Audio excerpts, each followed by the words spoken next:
Le leadership n'est pas une posture adoptée, mais un espace intérieur à habiter. Oui. Et que c'est d'abord d'être conscient de soi pour être davantage conscient des autres. Justement, respecte-toi, respecte qui tu es. Je vois des femmes qui ont confiance en elles et plus elles ont confiance en elles, évidemment, moins la différence fait peur. Fais ton choix éclairé en fonction de tes motivations, de ton contexte puis des effets que ça a sur toi. À quelque part, tu sais, le leadership, on en parle souvent, c'est aussi quand tu pars, de dire qu'est-ce qui reste quand tu pars. Oui. Ben, Bonjour, ici Cléo Maheu. J'ai la chance d'accompagner depuis des années des entrepreneurs dans la croissance de leur entreprise et j'avais vraiment envie de faire briller leur histoire, souvent atypique, en créant le podcast Histoire d'hypercroissance. Cet épisode vous est présenté par Hypercroissance qui se spécialise dans la croissance humaine et pérenne des leaders et leur organisation. Notre raison d'être est vraiment d'humaniser la croissance des organisations avec nos livres, nos formations en ligne, nos bootcamps, notre accompagnement collectif, le Mastermind Hypercroissance. Ensemble, nous pouvons surmonter les défis, voir plus clair et avoir un impact. Apprenez-en plus sur hypercroissance.com. Ça fait plus de 5 ans que l'équipe y met tout son cœur à la réalisation de ce balado. On voit dans les statistiques que la majorité de nos auditeurs ne sont pas abonnés. Alors, j'ai une faveur à vous demander de cliquer sur le bouton « S'abonner ». Ça aide le podcast plus que vous le pensez. Plus l'audience grandit, plus nous pouvons continuer de vous offrir des histoires hyper inspirantes. Merci et bonne écoute. Geneviève des Hôtels, bienvenue! merci de me recevoir, vraiment. Je suis vraiment contente. Écoute, pour moi, tu es la femme multitalent, intense, un peu comme moi. Donc, ça fait longtemps qu'on se côtoie sur les réseaux sociaux, on se connaît. Mais aujourd'hui, c'est la première fois qu'on se voit physiquement, mais j'ai l'impression de te connaître depuis toujours. Et moi aussi. Alors, j'ai l'impression que ça va être une super heure qu'on va passer ensemble. Exactement. Fait que ça fait longtemps que je suis ton parcours, puis c'est ça qu'on se disait probablement depuis une quinzaine d'années. Donc, il était temps qu'on prenne du temps ensemble, qu'on jase. Donc, aujourd'hui, tu es à la tête, PDG de Éduc-Alcool. C'est un sujet que je veux qu'on prenne le temps. Comprendre l'organisme, c'est un OSBL, et aussi comprendre l'alcool versus les entrepreneurs. Comme tu l'as proposé au début, je pense que ça peut avoir une belle valeur parce que des entrepreneurs qui vivent des histoires d'hypercroissance, des fois, vont avoir certains patterns. Fait que je pense qu'on peut prendre ce volet-là. Mais avant tout, comme j'ai la chance de t'avoir devant moi, je veux connaître Geneviève. Je veux connaître ton parcours. Je veux connaître l'humaine que tu es extraordinaire. Plein de choses. Tu écris des livres, prof de yoga, coach. Tu sais, donc, t'es tellement multitalent. Fait que là, je veux comprendre d'où tu viens. Ben, en fait, à la base, là, j'étais musicienne, moi, quand j'étais enfant. Puis je reviens là parce que on en parlera peut-être un petit peu plus tard, mais je viens de terminer l'écriture de mon 3e livre, puis ça m'a ramené à mes racines. Alors, donc, veux pas, c'est présent à mon esprit quand tu poses cette question-là. Le fait d'avoir fait énormément de musique quand j'étais jeune m'a amené à être sur scène, m'a amené à faire des concerts, m'a amené aussi dans la discipline, m'a amené aussi au show must go on, un peu ce qu'on fait là en ce moment. Je pourrais m'enfarger, puis on continue. Et tout ça fait en sorte que j'ai choisi, par contre, de ne pas être la perfectionniste que ça demandait pour être une musicienne classique dans un orchestre, enseigner, etc. Puis, il y a eu, j'ai envie de dire que ça n'a pas été super facile parce que j'ai 2 parents qui souhaitaient que je sois musicienne parce qu'ils voyaient le talent. Mais j'ai choisi de faire un point de bascule au cégep, puis de choisir d'aller en ressources humaines. Donc, au début, j'appelais ça de la psychologie organisationnelle. Finalement, je ne suis pas psychologue. Je suis diplômée en relations industrielles. J'ai fait mon MBA par la suite, puis un paquet d'autres trucs. Mais essentiellement, c'était l'humain au sein des organisations. Puis maintenant, je te dirais l'humain en général, mais particulièrement dans le milieu des affaires, qui vient me chercher. Puis je pense que si je peux avoir de l'impact dans ce milieu-là, mais j'ai l'impression que comme pour la plupart d'entre nous, on finit par travailler à un moment donné dans une organisation, qu'elle soit privée, publique, un OBNL ou peu importe, ben, j'ai l'impression de pouvoir avoir de l'impact sur la société. Puis ça, Ouais. ben, on dirait Ça, que je ça suis revient. Puis oui, là, tu reviens à tes racines. oui. Et là, quel instrument de musique tu jouais quand tu étais jeune? Piano, harpe, violoncelle et chant. OK, pas à peu près, là. Non, non, Là, tu quand tu faisais. sais, l'intensité, Là, là, oui, t'es là, oui, là. oui, elle est là. OK. Alors, oui, effectivement. En fait, ça a commencé par le piano. Oui. Puis, j'étais trop... C'est niaiseux à dire, là, mais j'en savais pas assez pour l'âge que j'avais pour rentrer au conservatoire de musique en piano. Donc, ils ont pensé à la harpe. Puis, est-ce qu'il y avait des harpes chez nous? Ma mère, elle était musicienne. Et donc, fait que la harpe est arrivée.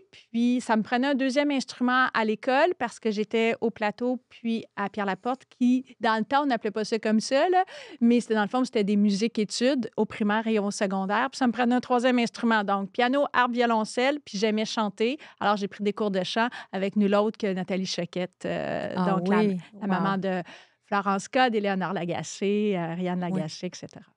OK. Fait que tu viens de Monde. Est-ce que. Fait que t'avais pas nécessairement des parents entrepreneurs?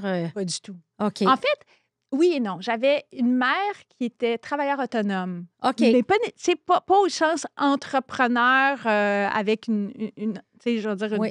une entreprise, un brand et tout ça, mais quand même quelqu'un qui travaillait jour, soir, nuit. Ouais. Oui. Oui. Travaillait très, très fort. Ouais. Puis, qu'est-ce qui t'a fait, en fait? Tu sais, parce que souvent, on a l'influence de nos parents. Tu sais, moi, je viens d'une famille de médecins. Puis mon père voulait donc avoir un médecin dans la famille. Puis moi, je voulais aider les gens. Fait que là, je voulais m'en aller en médecine. J'ai pas été acceptée en médecine. J'étais en microbiologie, mais là, j'aimais pas la biologie. Je suis là de quelqu'un qui a dit, j'ai fini quand même mon bac. J'ai pas été réacceptée en médecine après. Fait que j'ai été en génie chimique. OK. Mais en bout de ligne, moi, j'avais été acceptée au HEC, puis je voulais m'en aller là. Tu sais, je sais pas si tu comprends. Fait que des fois, il y a des gros détours qu'on fait pour comme faire plaisir un peu à nos parents, pour pas nécessairement s'écouter ou trouver notre voie. Mais finalement, aujourd'hui, j'aide les entrepreneurs. Puis avant, je voulais aider les gens dans des hôpitaux. Fait que, tu sais, en même temps, ça revient au même, là. Tu sais, Je suis totalement d'accord avec toi. c'est ça. Donc, toi, ça a été quoi ton cheminement? Parce qu'il y a toujours une déception aussi qu'on a au niveau des parents, tout ça. Tu sais, Oui. puis, mais tu sais, comment tu as trouvé cette force-là intérieure de vouloir tu sais, contribuer à l'humain puis l'importance de l'humain? Bien, il y a aussi, dans ma famille, il y avait quand même des histoires de santé mentale. Et rapidement ou assez tôt, j'ai dit psychologue. OK. Et croyance limitante. Moi, je suis arrivée au cégep l'année où ils ont choisi de dire que pour être psychologue, membre de l'ordre, ça prenait un doctorat. Ça prenait plus une Ah oui. maîtrise. Et demande-moi pas pourquoi, moi, ça a fait, je ne serais pas capable. Finalement, avec toutes les études que j'ai faites à Tu as gauche, fait à droite, probablement 3 postdocs, mais bon. eh ben, c'est comme ça. Mais donc, c'est pour ça que... Et après ça, je fais confiance à la vie. Écoute cette histoire-là. Puis là, ben, ça me rajeunit pas parce qu'à l'époque, c'était pas Internet, c'était des gros bottins qui avaient près des bureaux des aides pédagogiques au cégep, là. Puis là, tu sais, je suis là un peu comme les pages jaunes dans le temps, là, ceux qui nous écoutent, qui sont plus jeunes, en tout cas, vous irez voir sur Internet à quoi ça ressemble. Mais c'est le gros bottin. Puis là, je fais aller les pages, puis à un moment donné, je vois relations industrielles. Puis là, ça prend maths 103. Bon, il faut comprendre que je ne suis pas particulièrement bonne en maths. Puis là, je fais, non, là, bloque-toi pas. Là, tu viens de te bloquer à cause du Ouais. doctorat. Le 103, T'es t'es capable. capable, force-toi. Puis là, je regarde la description, puis essentiellement, bon, relations industrielles puis la psychologie industrielle, c'est pas la même chose, mais il y a quand même des Il y a beaucoup de liens, cohérence de entre les deux. cohérence. Puis là, je vois ça, puis là, ça m'a appelé, puis ça m'a jamais quitté. Ça fait 30 ans cette année. Wow. Fait que j'ai envie de dire, il y a quelque chose qui est plus grand que moi qui m'a guidée vers Oui. que la page arrête à relations C'est ça, industrielles. puis tu dis j'embarque là-dedans. J'embarque là-dedans. Ça a été quoi ton parcours professionnel? En fait, un bac en relations industrielles. Après ça, j'ai travaillé essentiellement en relations de travail. Moi, j'étais une fille de droit du travail. Et à un moment donné, j'étais chez Air Transat à l'époque et est arrivé un projet d'implantation technologique. Puis ma patronne de l'époque a dit, tu veux pas aller faire de la gestion de changement? Puis là, je fais comme, quoi? La gestion de changement? Et moi, j'étais une fille de relations de travail, je pèle pas des nuages, tu sais. Ça fait de même, là, quand tu as 24, 25 ans. Puis elle dit, explore. Puis là, j'ai appelé mon ami qui devait ensuite devenir le père de mes enfants. Mais tu sais, ça a commencé. C'est ça. Puis il était en développement organisationnel. J'ai dit, parle-moi de ça. Puis il m'en a parlé, puis on a échangé. Puis de fil en aiguille, je suis allée faire mon MBA à HEC. En finissant mon MBA, ben, j'ai commencé à enseigner, mais en parallèle, j'étais déjà sur le projet de gestion de changement en question. Cette patronne-là a été une belle guide pour moi. Et ensuite, ben, c'est enchaîné aussi, quand j'étais chez Hydro-Québec, le besoin de coaching. Et là, c'était ça que je suis allée chercher comme formation complémentaire. Ensuite, j'ai commencé à enseigner pour l'école de coaching. En fait, quand j'apprends quelque chose, j'enseigne pour l'école après. C'est ça le pattern. Parce que tu enseignes encore dans les universités. Oui, en fait. T'adores ça, là? J'adore ça parce que là, quelques années plus tard, là, je te ramène au début des années 2020-2021, j'ai fait ma certification en gouvernance, puis j'enseigne pour le Collège des administrateurs. Fait que, tu sais, c'est vraiment un pattern. J'apprends, j'enseigne, j'apprends, j'enseigne, j'apprends, j'enseigne. Comme le yoga, j'imagine. Effectivement, ça aussi. Tu as raison qu'entre tout ça, c'est en 2007, justement, après avoir accouché de ma première fille, là, je me suis dit... Justement, ça a commencé l'entrepreneuriat. Il y avait quelque chose qui tu sais, j'étais justement en congé de maternité de chez Hydro-Québec. Je me disais, y a-t-il quelque chose que je peux faire? Puis là, j'avais l'insécurité financière là-dedans. Il y avait, tu sais, un paquet de choses. Tu viens d'avoir une hypothèque, un enfant, bon, etc. Qu'est-ce que... tu sais, et là, je me cherchais, puis je me suis trouvée finalement, à un moment donné, à faire du coaching, à enseigner le yoga. J'étais toujours chez Hydro-Québec. J'enseignais à HEC. Puis, c'est un de mes collègues de travail qui m'a dit, tu sais, Geneviève, quand ta vie paraprofessionnelle prend au moins autant de place que ta vie professionnelle, peut-être que ta vie paraprofessionnelle pourrait devenir ta vie professionnelle. Et je le salue, Serge Roy. Cette phrase-là me suit encore. Oui. Parce que c'est ça. Puis aujourd'hui, j'ai de la difficulté à faire, je vais dire, à me nourrir seulement d'un domaine. Puis c'est vrai, comme DG d'Éduc-Alcool, j'en ai parlé au conseil d'administration, puis je pense qu'ils l'ont compris. J'ai beaucoup aimé l'analogie qu'eux ont choisie. Ils m'ont dit, tu es une coureuse. C'est vrai, je suis une coureuse dans la vie, qui a besoin de faire de la musculation et du vélo pour être une meilleure coureuse. Puis c'est vraiment comme ça que j'ai fait, ouais, je pense que vous avez très bien rephrasé ce que je ressens à l'intérieur de moi. Oui. Fait que d'où les multiprojets. Oui. D'où les multiprojets, multitalents, multiprojets. Exact. Et là, on comprend dans ton histoire que tu as un parcours RH, que tu vas faire ton MBA. À un certain moment donné, le désir entrepreneurial arrive. Et là, tu décides de te lancer en affaires. Exactement. En fait, j'étais chez Hydro-Québec et dans ma tête, c'était clair que ça prenait une unité qui ferait du coaching. OK? Et j'en ai parlé au vice-président de l'époque. Puis il m'a dit, Geneviève, Moses de bonne idée, mais moi, je suis vraiment pas à l'aise avec le fait que les coachs soient à l'interne. Ça leur prend une saine distance. Ils doivent être décollés de toute la politicaillerie qu'il peut y avoir dans l'organisation. Ouais. Puis j'ai fait, ouais, dans le fond, il a raison. C'est vrai, tu sais. Puis, mais là, sauf que moi, des idées, là, j'en ai 100 par jour, puis je les lance, puis après ça, je les oublie. Mais sauf que celle-là est restée, puis elle est restée pendant 1 an et demi de temps. Et ben justement, mon conjoint de l'époque, qui est le père de mes enfants, lui venait de se lancer en affaires. Il venait de quitter Hydro-Québec pour se lancer en affaires. Puis là, ben moi, j'étais supposée être le salaire stable de la famille, tu sais. Puis à un moment donné, j'ai dit, c'est parce que moi aussi, je l'ai, cet appel-là.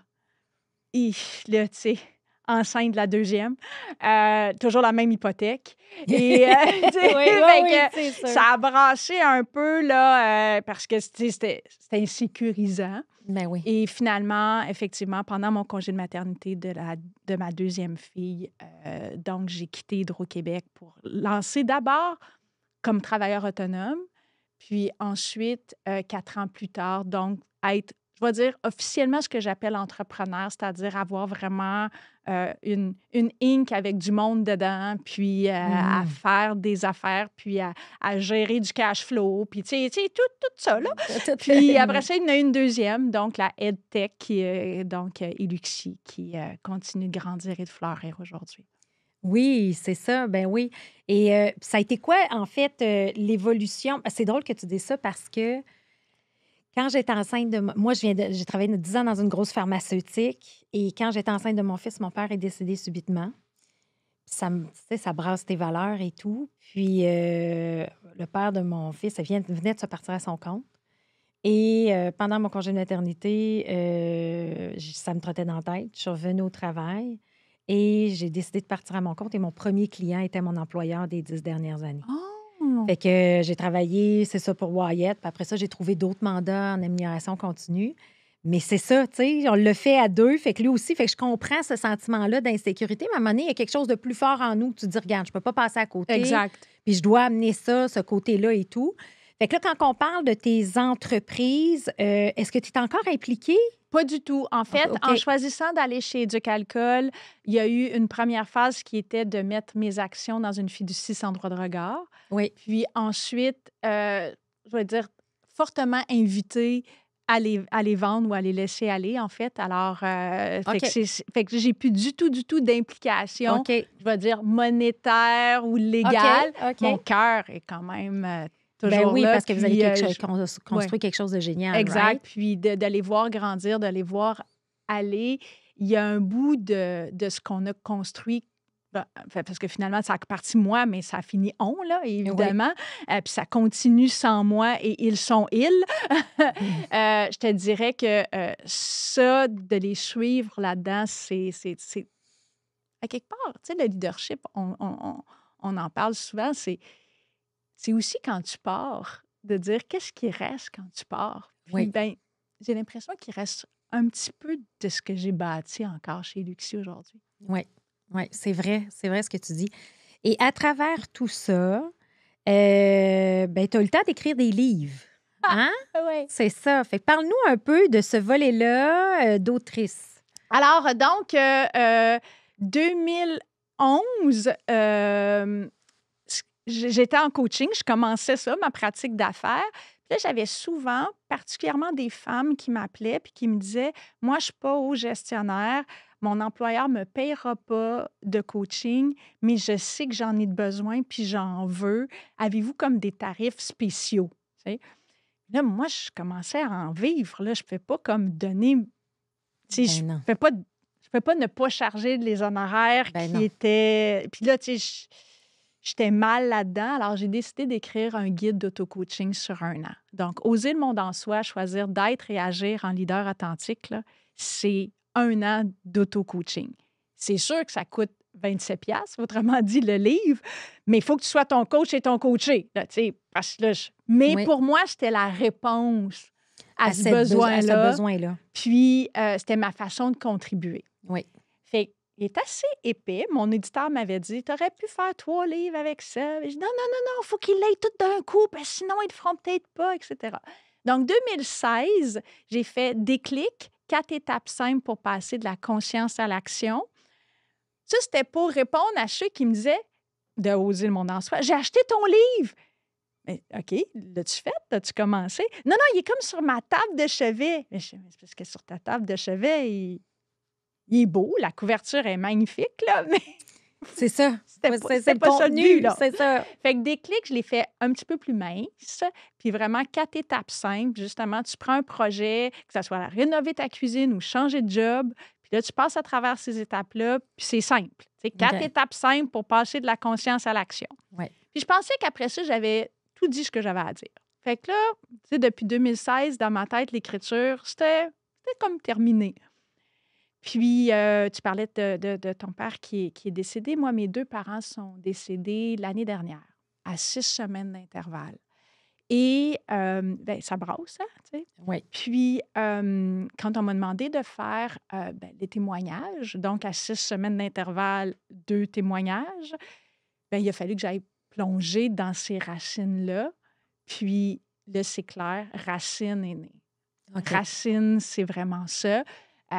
Puis, C'est ton troisième qui est mon livre. 3e livre que j'ai fini d'écrire la semaine dernière, qui devrait être publié en septembre, selon ce que mon éditeur m'a dit. Et là, ben, mais ça, c'est né là. Mais OK. il était en moi, Mais là, il est vraiment, OK, j'ai quelque chose à dire. J'ai Ouais. quelque chose à dire sur les racines du leadership, sur finalement ce qu'on est bien avant de savoir ce que veut dire leadership, puis bien avant de penser qu'on est leader, puis encore moins qu'on est leader d'équipe. Ça vient vraiment beaucoup plus tard. Alors, c'est 25 courts chapitres avec une histoire qui vient de moi, des concepts théoriques qui s'y rattachent et évidemment de l'auto-coaching. Là, Mais je oui, peux c'est plus, ça. peux plus de pas en faire de l'auto-coaching. Alors, Oui. fait que c'est vraiment comme ça que j'ai bâti Racine. Donc, ça m'a fait parcourir mes racines dans l'objectif de pouvoir partager, inspirer, puis que les gens, en lisant, disent OK, elle parle de ça pour elle, mais moi, ça Mhm. se reflète comment pour Sois moi? capable de faire les corrélations. Exactement.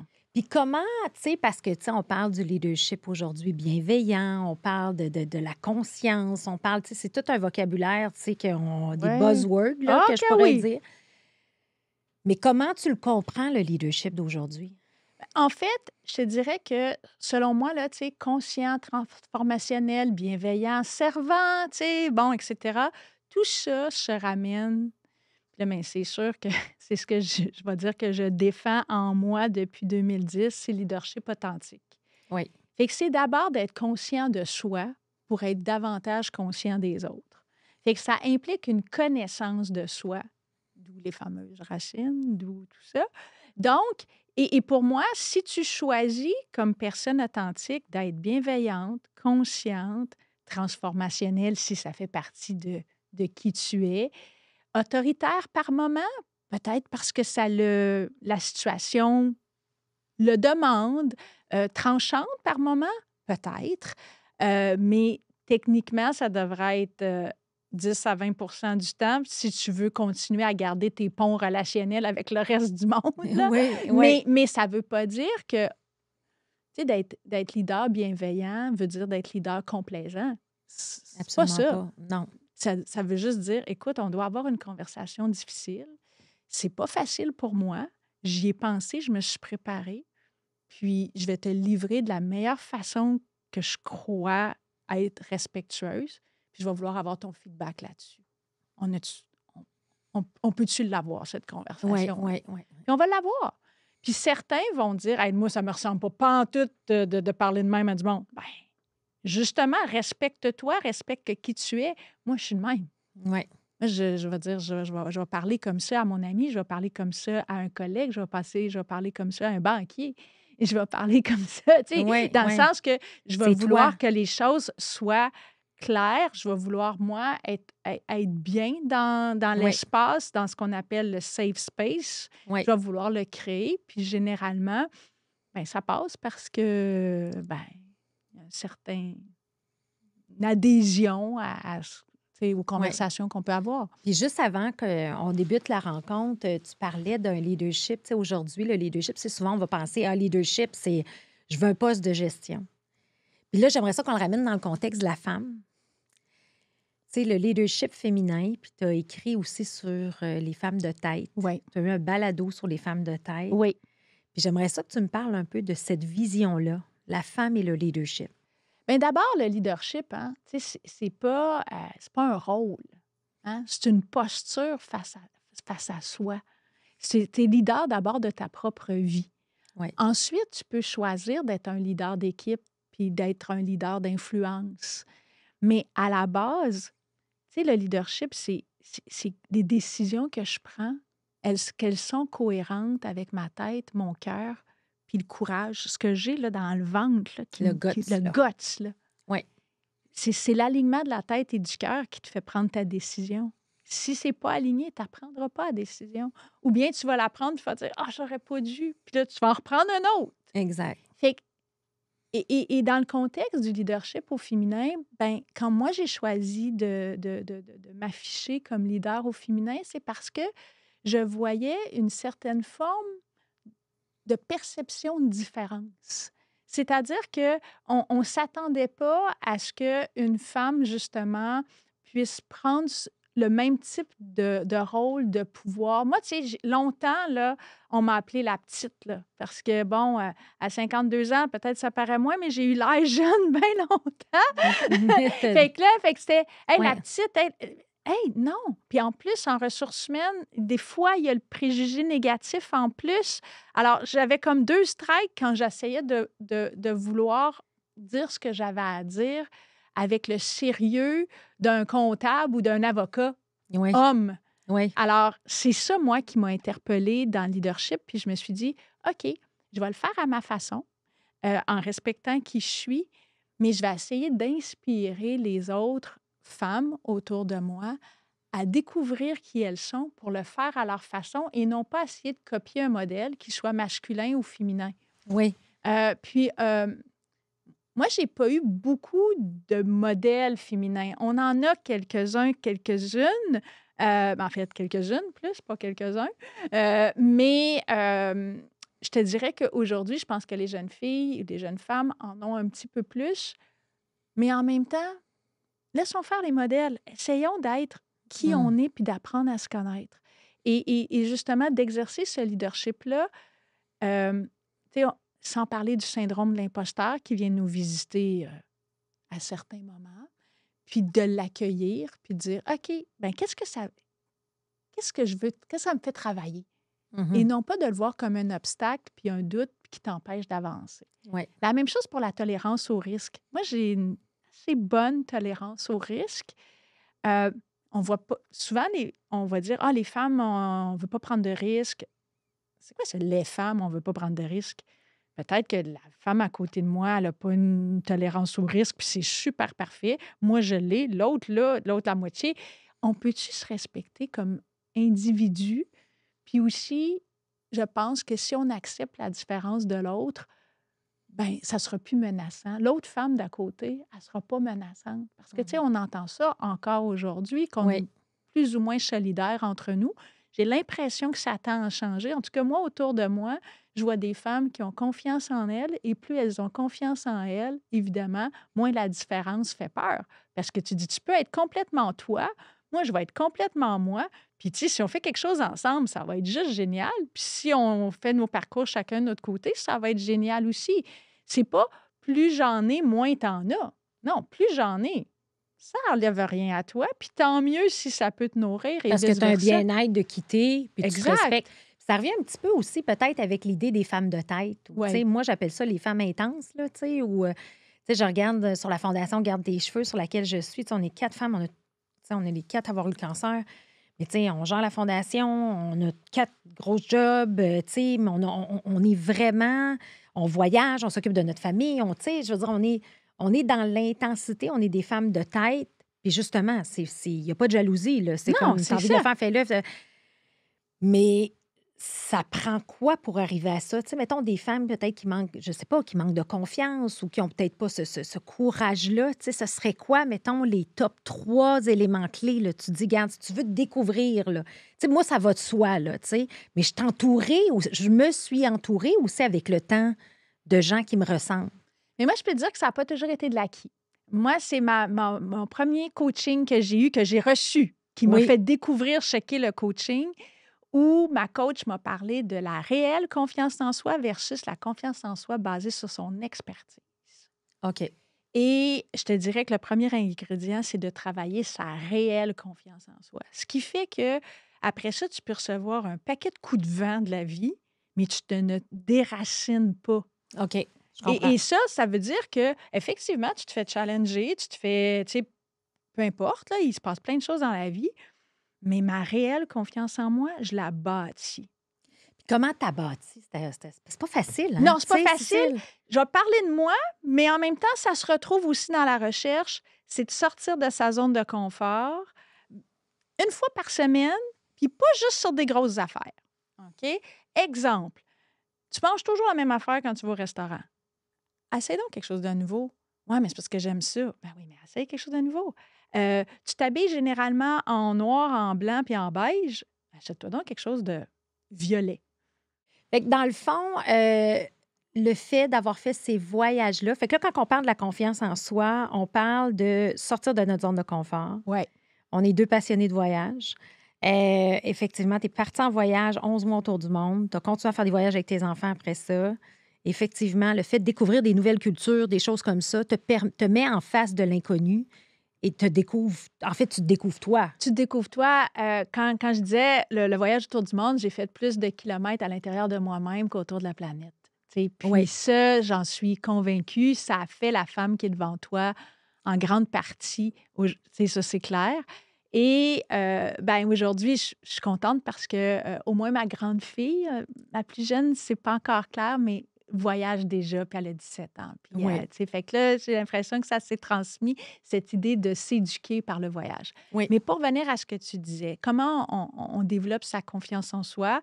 Alors, sortir de sa zone de confort et aussi accepter le feedback. Accepter que les gens vont nous donner leur avis sur quelque chose, puis être capable de garder notre libre arbitre. Moi, si tu me dis, Geneviève, je ne suis pas sûre que c'est une bonne idée, merci. Je sais que c'est bienveillant.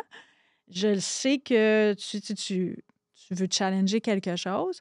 Mais moi, qu'est-ce que je décide après ça de faire avec ce que tu viens de me dire? Ça se peut que je dise, oui, c'est vrai qu'elle a apporté des bons arguments, on s'en va là. Mais ça se peut aussi que je dise, sais-tu quoi? Ça m'amène vers une solution autre. Je vais m'ajuster. Et ça, Rester vraiment à l'écoute de soi. exactement. Puis ça, c'est parce qu'on finit par se connaître, puis on finit par assumer. Puis c'est là que j'arrive aussi à l'autre dimension, faire des choix conscients. Pas j'ai pas le choix, il faut. Ben, tu sais, c'est bien, c'est la vie, hein? Moi, ça, tu vas m'entendre très rarement dire ça. C'est je choisis. Puis des fois, ça se peut que mon choix, tu dises, me semble que le prix est cher. Oui, mais c'est ça, c'est La le prix. conviction avec ton ADN, avec Oui. tes valeurs, avec qui t'es, puis d'apprendre.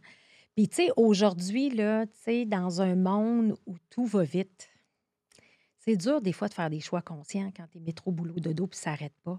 C'est Ouais. quoi tes conseils puis tes recommandations? Moi, là, j'écris mon petit journal. Et il est pas papier. Je sais que la recherche dit que ça serait mieux que ça soit papier, puis même écrire de l'autre main, qui n'est pas ma main dominante. Ça, si je fais ça, je l'écrirai jamais. Oui. OK? Mais dans mon téléphone, j'écris continuellement, au moins une fois par jour, mais c'est souvent 2 fois. Et là, je me dépose, puis ça place mes idées. Oui. Ça place mes émotions. Ça place mes intentions. Ça place mes gratitudes. Tu sais, tout passe par là. Et oui, aussi, je prends le temps de méditer. Je prends le temps de méditer. Je prends le temps de courir. Je prends le temps de faire du yoga de plus en plus parce que je l'avais délaissé sous prétexte que je cours, pas besoin de faire de yoga. Les deux sont importants. Les deux sont importants et je m'en rends compte aussi plus je vieillis. Fait que, tu sais, dans cette perspective-là, c'est d'avoir des moments de connexion à soi. Puis la troisième chose, c'est, tu sais, quand on dit « Ouais, mais on n'a pas le temps pour soi », il faudrait que ta vie, ça soit du temps pour toi. Mhm. Puis, ouais, mais là, ouais, mais il faut que je travaille. Ouais, mais quand tu travailles, c'est techniquement du temps pour toi. Ouais, mais j'ai les enfants, c'est techniquement du temps pour toi. Fait que, tu sais, il n'y a pas juste dans ton bain où c'est du temps pour toi. Oui. Fait que ça, pour moi, c'est super important de le cultiver. C'est ce qui fait que je suis prête à donner parce que j'ai l'impression d'être comme une batterie rechargeable. De recharger les batteries. Oui, mais quasiment en temps réel.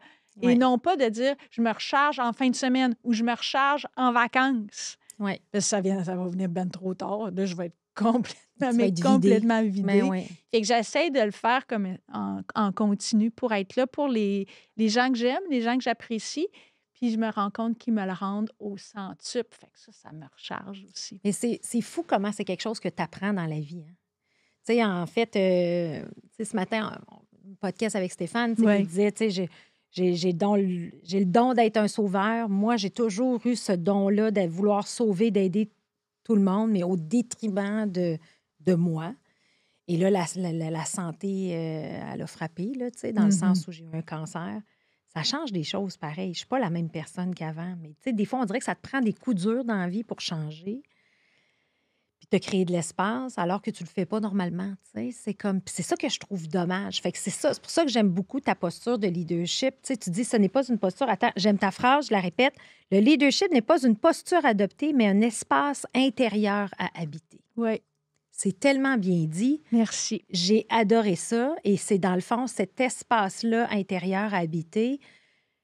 Tout humain, tout entrepreneur, si on le ramène dans notre contexte, tout entrepreneur, plus il se connaît, plus il est capable d'être la meilleure version de lui-même et de donner au suivant. Exactement, puis de se connaître avec ses zones d'ombre puis Oui, ses zones de lumière, parce que c'est un équilibre. Puis c'est sûr que Racine m'habite, fait que c'est sûr que je vais te parler de ça, et c'est pour ça que j'ai voulu l'écrire, pour qu'il y ait une prise de conscience de où je viens. Mon 0,5 ans, là, veut pas, il teinte comment je suis leader aujourd'hui. c'est clair. C'est clair, avec les blessures, les traumas, les croyances, tout ça, les styles d'attachement, tout ça vient justement teinter comment je suis leader aujourd'hui. Là, je pense à une anecdote. Tu dis ton 0,5 ans. Ma première journée de maternelle, je trouvais que c'était plate, puis on faisait pas assez des affaires. Ah, ça, c'est drôle, je suis pas surprise. Fait que là, j'ai dit, là, j'ai joué à maîtresse d'école. Fait que là, j'ai dit à la maîtresse d'école, tasse-toi, là. Je dis, bon, là, tout le monde, vous allez vous asseoir en rond, là. Puis là, on va jouer au téléphone, puis on va faire ça. Fait que là, la professeure avait dit à ma mère, elle dit, mon Dieu, qu'est-ce qu'elle va faire, elle, dans la vie? Tu sais, elle va être premier ministre ou tal. Mais tu sais, aujourd'hui, j'anime encore des entrepreneurs, puis je leur dis, Assis-toi. laisse-toi. Puis C'est ça. fait que je suis encore dans la même affaire que mon 0,5 ans, là, tu sais, mais j'en ai 50, là, j'arrive à 50, là, tu sais. Fait que ça me fait juste Exactement. penser à ça. Ben oui, puis c'est vrai pour justement ces belles découvertes, ces beaux talents-là, Ouais, parce ouais. qu'il faut justement les reconnaître. Puis c'est vrai aussi peut-être dans des choses où tu te vois prendre des décisions, puis tu sais que c'est pas nécessairement les meilleures théoriquement, mais c'est les tiennes. Ouais. Puis C'est elles correct. s'expliquent Oui, aussi, puis on va pas essayer de te changer. exactement. Fait que là, on comprend bien ben, l'humaine inspirante au multitalent Merci. et multiprojet. Mais maintenant, en fait, depuis 3 ans, tu occupes le poste de DG de Éduc-Alcool. Oui. Tout le monde connaît Éduc-Alcool, mais concrètement, c'est quoi? Qu'est-ce que ça fait? J'aimerais ça que tu nous en parles. Bon, merci beaucoup de me donner cette tribune-là aussi pour Éduc-Alcool, parce que c'est exactement la question que je me suis posée quand j'ai pris la job il y a 3 ans. C'est-à-dire que, oui, je connaissais Éduc-Alcool, mais c'est quoi? D'abord, c'est un OBNL. Il y a plein de monde qui pense que c'est un organisme gouvernemental Oui. financé par l'État. Non, c'est un OBNL. Ça, c'est la première chose. Qu'est-ce que ça fait? Ça fait en sorte que pendant les 32 premières années de sa vie, parce que ça a 35 ans, Éduc-Alcool, ce que ça a fait, c'est que ça voulait faire un changement de comportement sociétal pour qu'on passe d'une société qui était assez axée sur l'ivresse vers une société de modération lorsqu'on parle de consommation d'alcool. Oui. Je suis sûre que tu as des souvenirs, peut-être, toi, on a à peu près le même âge, d'histoires de bière entre les deux jambes, de mon oncle, de ma tante, avec des enjeux, tu sais, ouais, avec ouais. des enjeux Ah, d'alcool, tout à fait. dans les parties, au volant et tout ça. Aujourd'hui, là, il en reste malheureusement, mais on n'est vraiment pas dans cette culture-là. Non. On est dans une culture de modération. Et ça, Éduc-Alcool a contribué à ça parce que c'était sa mission de base. A OK. contribué comment? Beaucoup en allant directement par de la publicité, par de la communication. C'était vraiment ça. Puis en transmettant les outils qui permettaient aux gens de se faire des repères de ce que c'est la modération. Oui. Ça, c'était les 32 premières années. OK. Moi, j'arrive. Oui. On est rendu là, dans la société là, de modération. Qu'est-ce qu'on fait?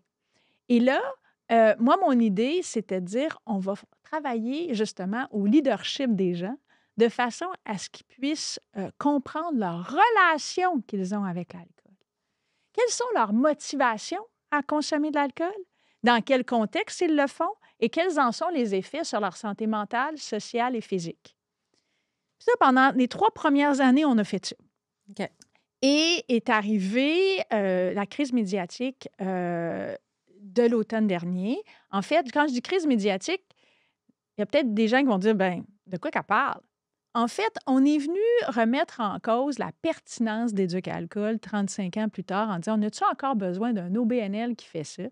Sachant qu'on a la santé publique, sachant qu'on a un paquet d'organismes qui s'occupent de la réparation, mais c'est là que moi je dis, bien, on a besoin encore d'un organisme qui fait de la prévention. Exact. Alors, on a besoin de faire en sorte que d'amener les gens à faire des choix éclairés en matière de consommation responsable. Et consommation responsable veut de plus en plus dire, ça se conjugue au pluriel, parce qu'il n'y a plus juste l'alcool dans l'environnement, là. Il y a bien d'autres choses. Qu'on pense au cannabis, certes, mais on peut penser à un paquet d'autres choses, entre autres que nos jeunes consomment Oui. avec et en parallèle de l'alcool.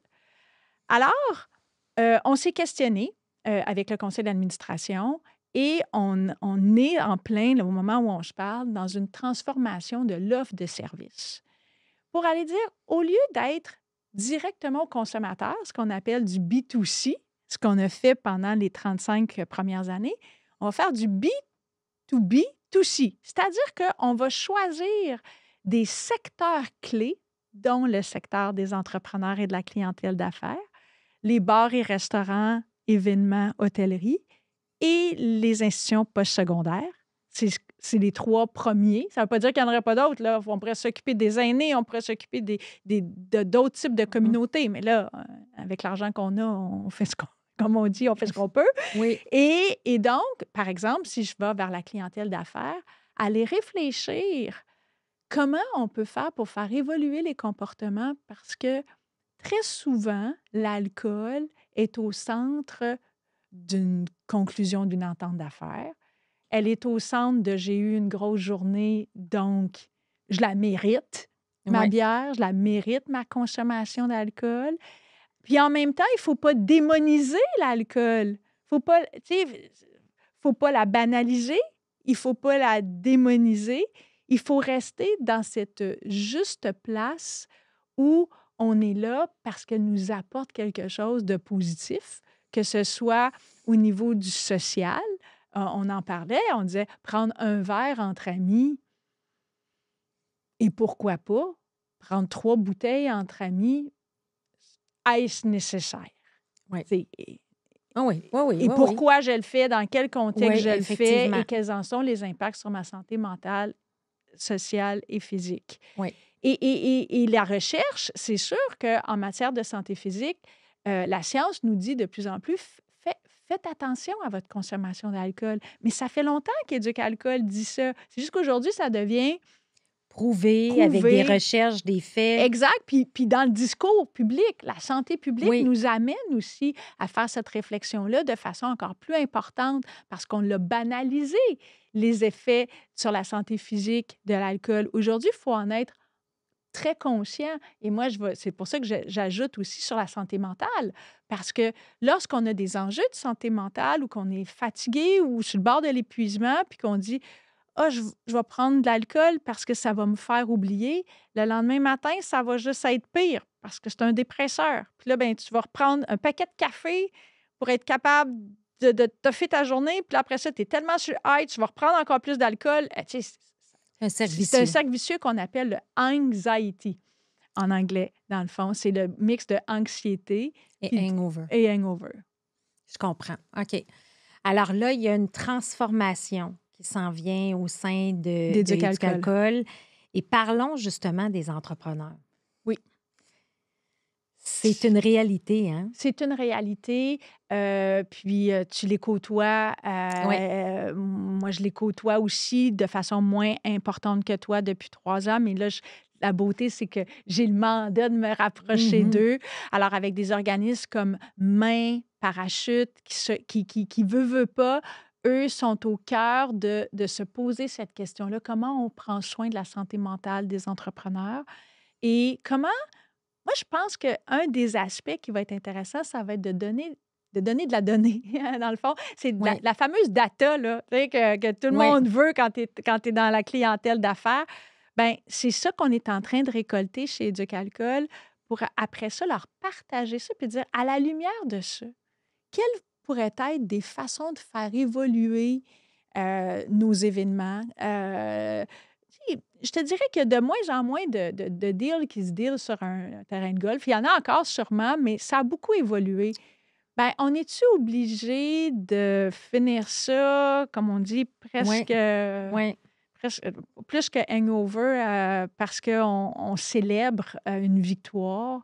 De plus en plus, justement, je fais le lien avec les bars et restos. Il y a une offre de sans-alcool qui est très intéressante, qui permet d'alterner entre boissons alcoolisées et C'est non vrai. alcoolisées. C'est pas je bois plus ou je bois. Remarque que chez nos entrepreneurs, tu le disais tantôt, tu utilisais le mot intense. C'est souvent tout ou pantoute. Oui, Fait qu'on le voit beaucoup.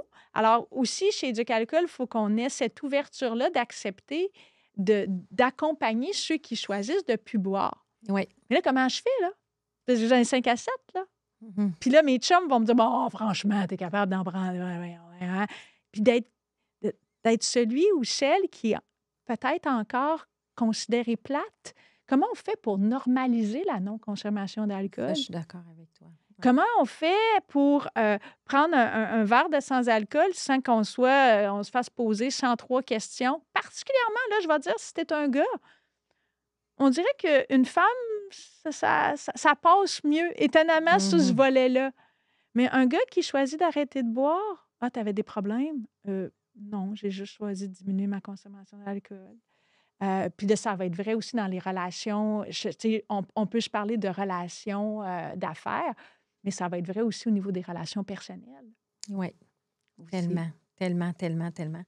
C'est drôle que tu dis ça parce que ben moi, j'ai une famille de la Beauce. Tu sais, ça a toujours pris un verre, tu sais, quand même, là, tu sais, et tout. Puis, j'ai rencontré mon conjoint, ne boit pas, mais pas aucun antécédent. Il aime juste pas ça. Ah oui? Sa sœur est pareil. Puis tu sais, j'ai appris à travers les années que le vendredi soir, je ne suis pas obligée d'avoir ma bouteille de vin pour être bien. Tu sais, c'est comme, je peux, ben si ça ne donne pas, puis qu'on mange juste une salade ou un bol de céréales devant la télé, c'est correct. Tu sais, cet aspect-là, mais ça revient, ça vient avec un entourage, une éducation, une compréhension, comme tu dis, de normaliser ça.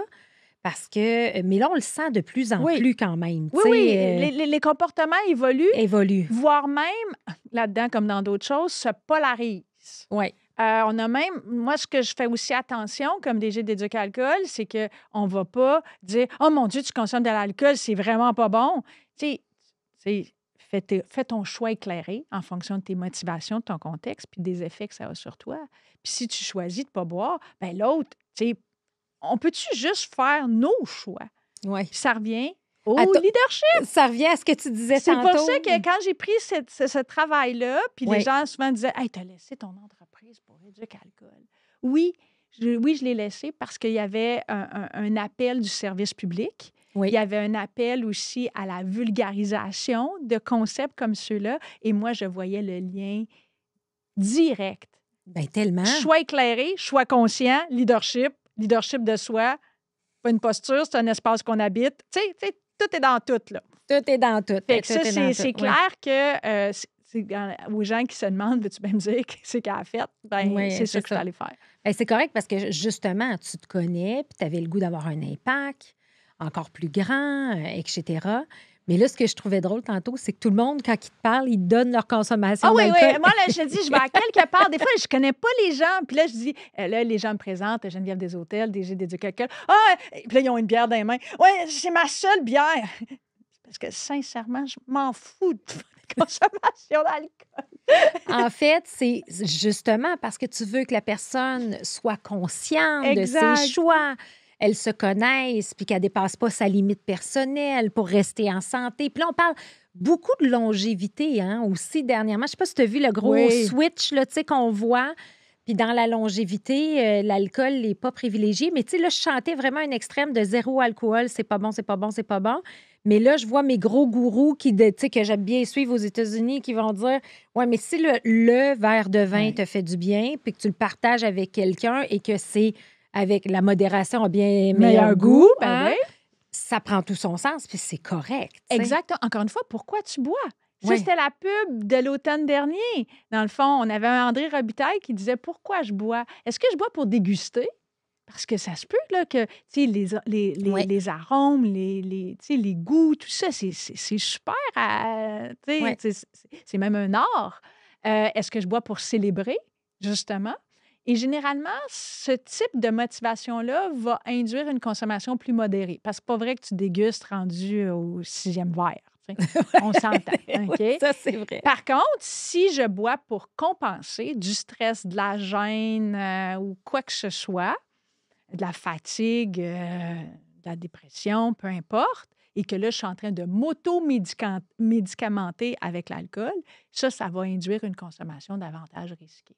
Puis on a 25 à 30 de la population au Québec qui, statistiquement parlant, est dans cette Cette zone-là. cible-là.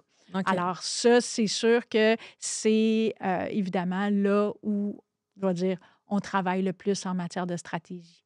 Oui. Puis les entrepreneurs, ça surindexe. Les jeunes, Oui. ça surindexe. Oui. Dans les bars et restos, ça surindexe. Alors voilà, tu sais, quand je te disais pourquoi Oui, on les a les- choisis en priorité, mais c'est pour ça. OK. Puis, est-ce que, puis là, je connais pas les stats, mais est-ce que le Québec est un plus grand consommateur d'alcool ou de substances qu'ailleurs? Ou... En fait, si tu le compares avec le reste du Canada, Oui. il y a plus de gens qui boivent de l'alcool qu'ailleurs au Canada, mais notre consommation, elle est plus modérée. OK. Ailleurs au Canada, ce que Statistique Canada nous dit, c'est qu'il y a moins de gens qui boivent, mais tu as plus de polarisation. Ceux qui boivent, boivent davantage de façon risquée. C'est pour ça que les organismes canadiens font énormément de pression et de communication parce qu'il n'y a pas d'éduc-alcool ailleurs au Canada. OK? Oui. Donc, eux autres prennent en charge de dire, You, est-ce que vous connaissez les risques associés à la consommation d'alcool excessive, voire même modérée dans certains cas? Parce qu'il y en a. Parce que ça fait pas 35 ans que, comme les Québécois, le reste du Canada se fait raconter que la modération a bien meilleur goût. Et que je pense qu'effectivement, Éduc-Alcool a son rôle et sa pertinence depuis 35 ans, puis avec les changements qui s'en viennent, puis ce qu'on est en train de construire pour au moins les 35 prochaines années. Pour être plus proactif que réactif. Exactement. Puis, Oui. puis d'aller justement vers où il y a le réel besoin. Je vais dire plutôt que de placarder des messages puis de se croiser les doigts en disant j'espère qu'ils vont le comprendre. Tu sais? Oui, c'est ça.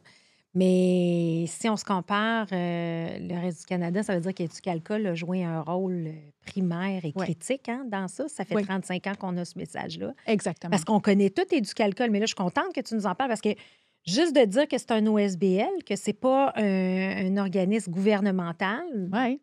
juste ça en partant.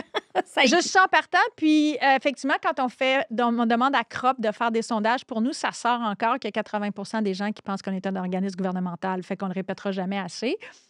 Qu'on est un OBNL et que, par conséquent, on a des moyens limités.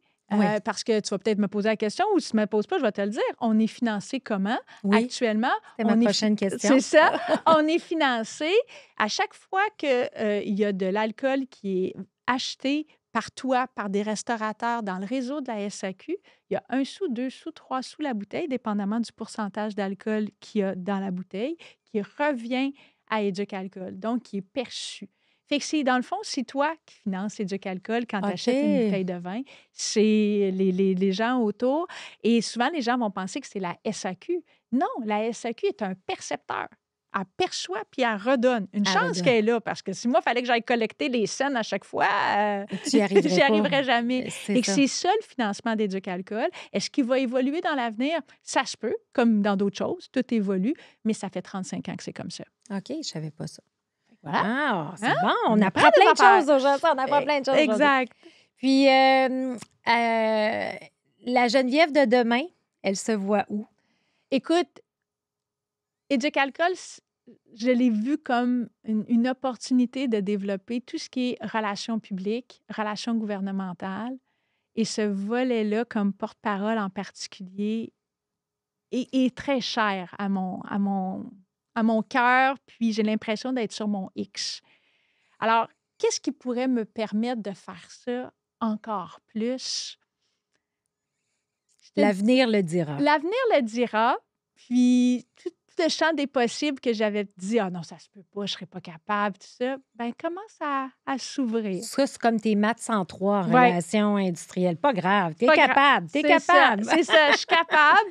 Puis les récentes expériences m'ont montré aussi que je m'assume encore plus. Tu sais, on parlait de confiance, Oui. là. Oui, je veux dire, j'ai encore, non, tu sais, c'est le travail d'une vie, là. Oui. Mais je pense que j'ai des bases assez solides aujourd'hui pour pouvoir aller dans des milieux qui sont peut-être, où il y a plus d'adversité, peut-être. Ben oui. Puis je pense que ça fait partie de ton évolution. Tu as toujours besoin, toi, d'essayer d'innover, d'apprendre, après ça, d'enseigner, tu sais, Oui. de transférer Exactement. par les livres, par ne serait-ce que l'enseignement, le coaching, etc. Fait que c'est sûr que tu vas avoir moi, je suis contente de te suivre dans les 15 prochaines années. Ça fait 15 ans qu'on te suit, mais dans Ouais. les 15 prochaines années, parce que je sais que ton impact va être grandiose pour le Québec. Et puis, en terminant, est-ce qu'il y a quelque chose que tu aurais aimé qu'on discute, qu'on n'a peut-être pas soulevé dans notre entrevue, mais qu'il y a un message à laisser peut-être à nos auditeurs, principalement des entrepreneurs, des leaders? Bien, je te dirais qu'avec mon chapeau d'éduc-alcool, je dirais que, il y a des ressources. Si jamais vous vous posez la question: «Pourquoi je bois?» puis que, ben, votre analyse arrive à dire que je bois peut-être plus souvent pour compenser que pour bonifier, bien, il y en a des ressources, puis restez pas tout seul avec ça parce que, d'une part, ça va jouer sur votre performance individuelle, puis ça va jouer aussi sur les gens qui vous entourent. Puis, s'il y a quelque chose sur lequel on peut travailler, c'est ça. Tu sais, les crises économiques, les enjeux politiques, on a plus ou moins de contrôle là-dessus. Sur ça, il est possible. Je ne vous dis pas que c'est facile, je dis juste que c'est possible. Puis c'est ça, c'est en soi un grand acte d'amour de soi puis de leadership. Fait que ça, je mettrais tous les chapeaux, là, puis j'irais vers là, sachant qu'on a 25 à 30 de la population, puis comme je te disais, Hey, c'est une personne sur 4, là. oui, puis que chez les entrepreneurs puis les gens d'affaires, on en retrouve beaucoup. Fait Probablement que encore plus. ça serait le message que je Oui. laisserais en terminant. Puis sinon, ben juste te remercier. Mon Dieu, que c'était agréable de faire ça avec toi. Puis j'ai l'impression que ça m'a permis de retourner à mes racines grâce Oui. à toi. Puis en même temps, de passer les messages qui sont super importants pour Éduc-Alcool et ses 35 prochaines années. Les 35 prochaines années. Et on va mettre toutes les informations nécessaires dans les notes de l'épisode, en fait, pour être capable de rejoindre Éduc-Alcool et l'information pour te rejoindre toi également. Donc, merci infiniment, Geneviève. Merci à toi.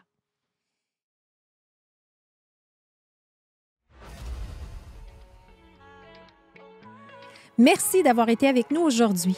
Si cet épisode vous a plu, prenez un moment pour vous abonner et nous laisser un commentaire. Cette petite action aura un grand impact car elle nous permet de toucher encore plus d'entrepreneurs passionnés comme vous. À très bientôt pour une nouvelle histoire inspirante.